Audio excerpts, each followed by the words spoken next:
South Africa is marking its National Women's Day. Women are being honored, but in reality, millions are still marginalized. CCTV's Sumutra Naidu spent the day with one brave, determined woman who, against all odds, has achieved success in the construction industry.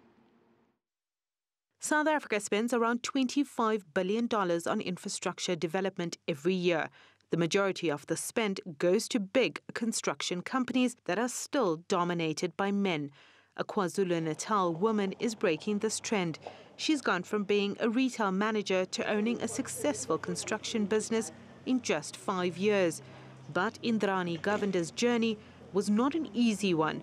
After being in an accident, the victim of 2 armed robberies and suffering depression in 2008, Govinder was ready to end her own life. At a stage of where suicidal, I was actually getting suicidal due to the circumstances that I was in.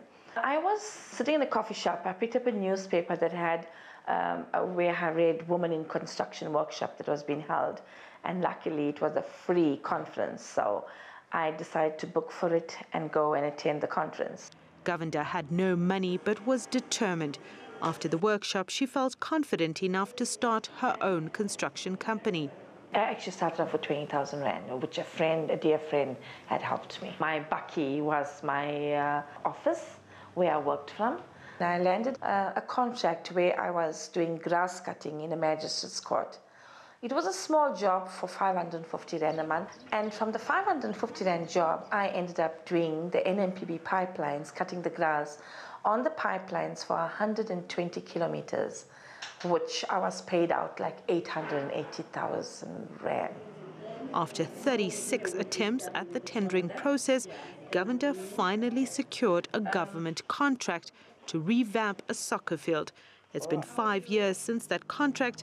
Govinder's company now does everything from building maintenance to infrastructure development. Currently, I'm working on the electrification program where we're electrifying homes in rural areas. We're also doing changing of water meters for the Ilembe municipality district. We've got a contract with the SAPS where we do all sort of electricity work for them and plumbing. Govinder now has her sights set on the telecommunications industry. She wants to build reception towers and develop manufacturing construction equipment in the future. While Govinder managed to save herself from suicide, she's also helped hundreds of other women through her business. With each contract she receives, she's able to create hundreds of jobs. If each one of us can make a difference in 5 people's lives, then we will improve the economy of our country, we could change people's lives, and everyone could have a better life. Govinder says she faces stiff competition in the construction industry from her male counterparts, but is not allowing that to keep her from moving ahead. Sumutra Naidu, CCTV, Durban, KwaZulu-Natal.